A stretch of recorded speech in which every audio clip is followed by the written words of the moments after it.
Hello everyone and welcome to the TV6 Digital Desk. My name is Molly Birch. I'm here with Caden Minus today, and we are going to be talking about the recent increase of sextortion cases that have been reported throughout the state.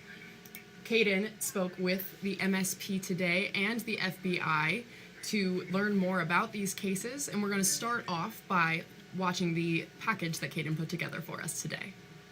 People are becoming much more aware that this is a crime and that this is something that the FBI and Homeland Security wants to know about and wants to be reported. As well as we're also coming off a time period when many teenagers were at home. The FBI and Homeland Security has received over 13,000 reports of online financial sextortion of minors in the United States from October 2021 to March 2023.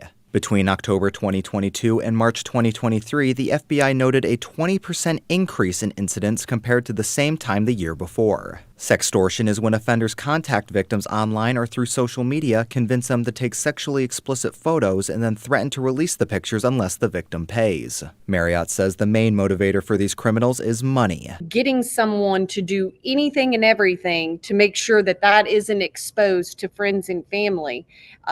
That is a big financial gain from them. They are able to go back to that several times and say, let me increase the money just a little bit more. The FBI reports that the sextortion involved at least 12,600 victims and resulted in at least 20 suicides. One of those was Marquette Senior High School student Jordan DeMay on March 25, 2022.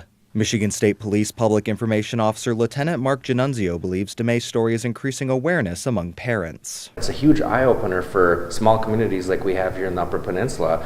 A lot of the crimes that you see on national news and all that, you always think, oh, that happened in a big city or a huge population area. And this case, unfortunately, happened right here in our backyard. Giannunzio says a potential cause for the increase in cases is unrestricted access to the internet. He says parents need to be more vigilant. If you're going to give a young kid access to that, make sure that you're monitoring it as much as possible. Don't let them up in their room with a smartphone with unlimited access. The Michigan State Police and FBI encourage anyone who is potentially being sextorted to contact authorities. Caden Minus, TV6 News.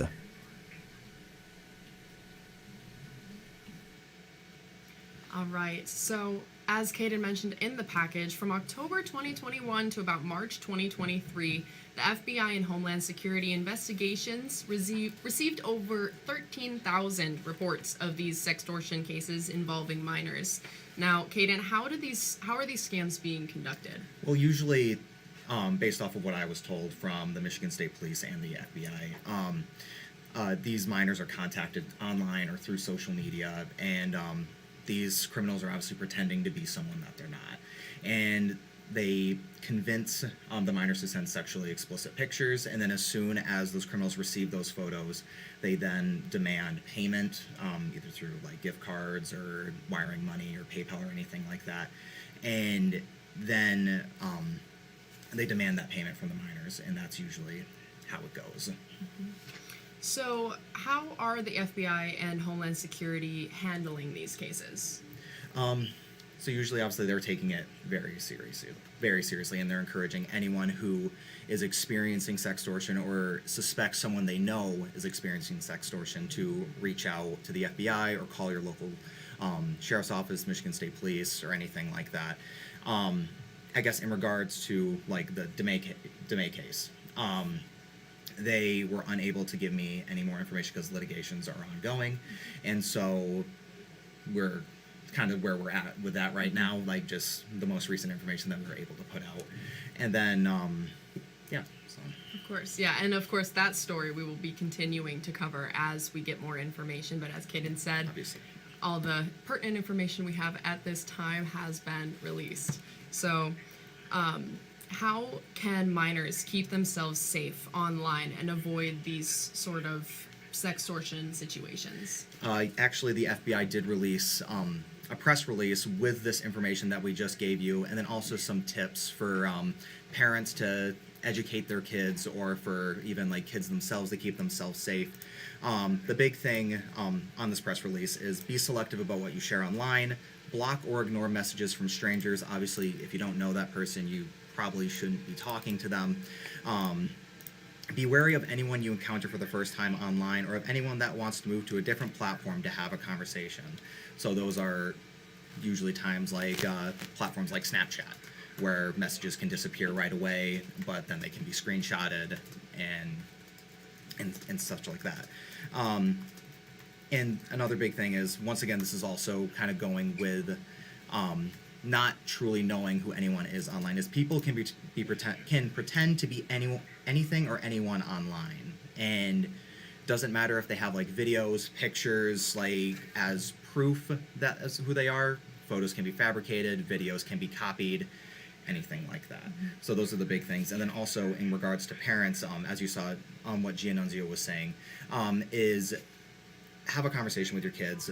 If they have a device, a tablet, smartphone, computer, don't let them like run off like by themselves and be on that device, because you don't know what they're doing, And also having a conversation with your kids, telling them about like how dangerous the online world can be, like telling them not to talk to strangers, not to click on suspicious links, don't send photos of yourself if you really don't know that person. And a big thing is the internet is forever, regardless if it's a platform like Snapchat or anything like that.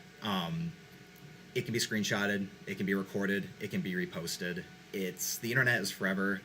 Just because it says you deleted it doesn't mean it's gone. Someone probably has it. So it sounds like the most important takeaway from this at the end of the day is to have those conversations with your kids and just make Exactly. sure they understand those dangers of just being online in general. Yep, absolutely. And especially even kids now are growing up with smartphones. Like I'm 23 years old, and I didn't really know what an iPhone was until I was like 10. And even then it was like the iPhone 4, like the really like old, archaic, like not as advanced as like iPhones that we have now. And I grew up where like my parents were teaching me about the dangers of the internet. And I definitely think like we have become more comfortable with the internet, obviously, because all of us have been growing up with it now for the past 20 years or something like that.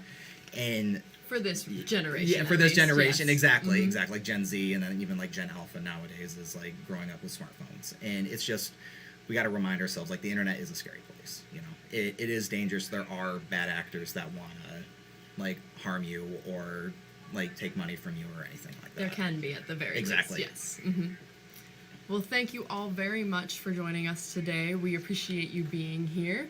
If you have any further questions, we'll be keeping an eye on the comments and responding to you when we can. Thank you again for joining us at the TV6 Digital Desk, and we hope you have a great rest of your evening.